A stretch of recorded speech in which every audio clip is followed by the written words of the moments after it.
This video outlines the installation of cold shrink tubing over fittings on copper tube. First thing to do is locate the plastic core pull strip on the cold shrink sleeve and note the pull direction. Then slide the cold shrink sleeve over the tubing section before installing the fitting. Make sure you have enough space to unwind the plastic core using the pull strip. Now you can install the fitting per detailed RCS fitting installation instructions and training. After pressure and leak testing have shown the joint to be acceptable, center the cold shrink sleeve on the fitting to be covered. Hold the sleeve in position and slowly pull the plastic strip in the direction shown on the sleeve label and allow the rubber sleeve end opposite the pull strip to shrink onto the copper tube.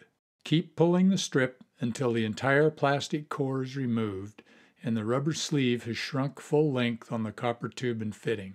Take care to keep the ever-lengthening plastic strip from getting tangled, and don't let the rubber sleeve double over and shrink onto itself. It's not difficult, but you have to pay attention. When finished installing the cold shrink sleeve, you can then insulate the piping and fitting as required. Be sure and follow the insulation manufacturer's detailed installation instructions.